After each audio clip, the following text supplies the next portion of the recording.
But the culture that we have in this country does lead to criminal profiling because young black American men are so often involved in crime. The statistics, overwhelming. But here's the headline.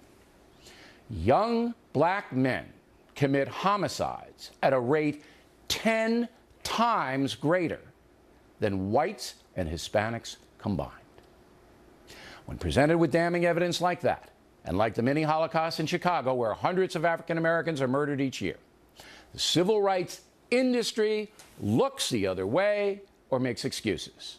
They blame guns, poor education, lack of jobs. Rarely do they define the problem accurately. So here it is. The reason there is so much violence and chaos in the black precincts is the disintegration of the African American family. Right now, about 73% of all black babies are born out of wedlock. That drives poverty. And the lack of involved fathers leads to young boys growing up resentful and unsupervised. When was the last time you saw a public service ad telling young black girls to avoid becoming pregnant? Has President Obama done such an ad? How about Jackson or Sharpton? Has a congressional black caucus demanded an ad like that? How about the PC pundits who work for NBC News? White people don't force black people to have babies out of wedlock. That's a personal decision, a decision that has devastated millions of children and led to disaster both socially and economically. So, raised without much structure, young black men often reject education and gravitate towards the street culture, drugs, hustling, gangs.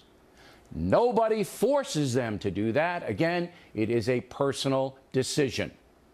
But the entertainment industry encourages the irresponsibility by marketing a gangsta culture, hip-hop, movies, trashy TV shows to impressionable children.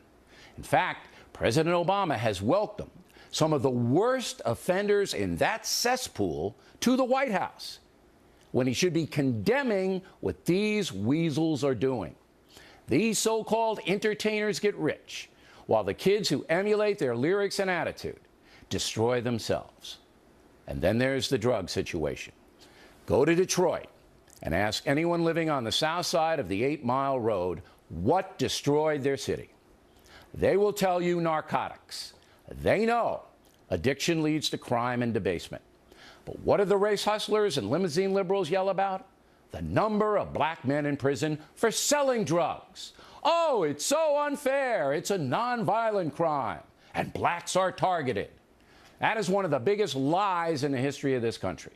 The thugs who sell hard drugs, no matter what color they are, deserve to be put away for long periods of time.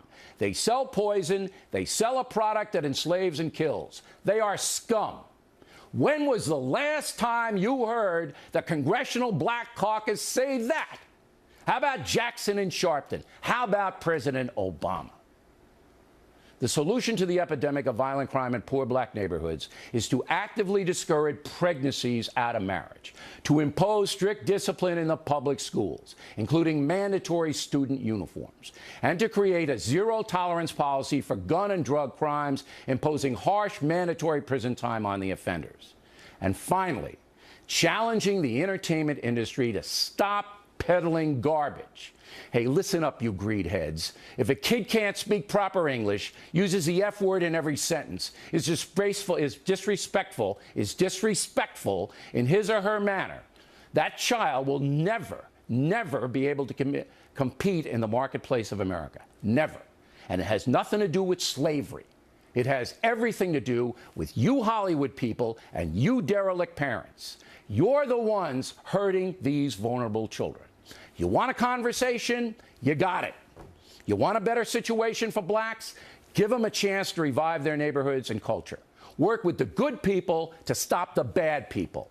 Pumping money into the chaos does little. You can't legislate good parenting or responsible entertainment, but you can fight against the madness with discipline, a firm message, and little tolerance for excuse making. It is now time for the African American leadership, including President Obama, to stop the nonsense, walk away from the world of victimization and grievance, and lead the way out of this mess. And that's a memo.